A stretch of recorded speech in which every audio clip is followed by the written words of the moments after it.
ఆలోచనలు అడుగుతారు, దేవుని తలంపులు అడుగుతారు, కానీ వీళ్ళ బుర్రకు తోచిందే చేస్తారు. అదేంటంటే దేవుడికి అడ్డ సమాధానాలు చెప్తుంటారు. లైఫ్లో ఎప్పుడు కూడా చేయొద్దు ఆ పొరపాటు. నువ్వు దేవుని చిత్తం అడిగి ఒక పని మొదలు పెట్టావా, దానికి ఎన్ని పెను తుఫాన్లు ఎదురొచ్చినా నువ్వు వెనక తగ్గొద్దు. నువ్వు అలా ముందుకు సాగిపోతానే ఉండాలి. దేవుడు చెప్పాడు కదా, నువ్వు చేస్తానే వెళ్ళిపోవాలి. దేవునికి స్తోత్రం కలుగును గాక. దేవుడు నీతో మాట్లాడింది స్పష్టమని 1, 2, 3, 4 సార్లు 4 రకాలుగా నిరూపణ చేసుకో. కొన్నిసార్లు సాతాను కూడా దేవుడు మాట్లాడినట్టు మాట్లాడి మోసగించవచ్చు. అందుకే దేవుడు ఒకే పద్ధతిలో మనుషులతో మాట్లాడలా. దాదాపు 11, 14, 15, 12 రకాలుగా దేవుడు మాట్లాడాడు. మొత్తం లెక్కేసుకుంటే చాలా వస్తాయి. మినిమం 12 రకాలు కనపడతాయి స్పష్టంగా.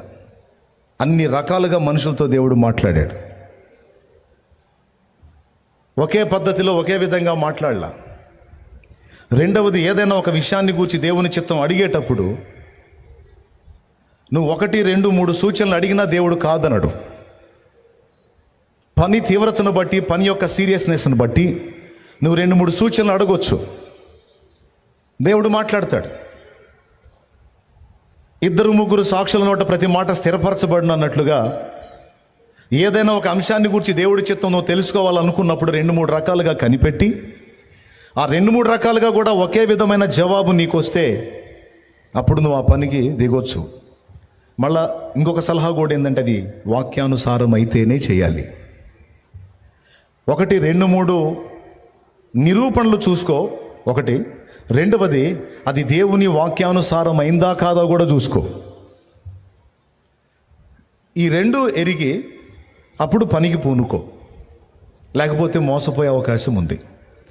అలాగున దేవుడు నీకు స్పష్టమైన నిరూపణలు 2 లేక 3 చూపించి లేఖనానుసారంగా నీతో మాట్లాడి నిన్ను దేవుడు ప్రోత్సహిస్తే దానికి 1,000,000 మంది అడ్డు చెప్పినా లెక్క చేయొద్దు. మనుషులు 1,000,000 మంది అడ్డు చెప్పినా లెక్క చేయొద్దు. అది దేవుని బిడ్డకి, దైవ సేవకుడికైనా, విశ్వాసులకైనా, పరిచారం ఎవరికైనా సరే ఉండాల్సిన తీర్మానం అది. ఆయన ఏం చెప్పాడో అది చేయటానికి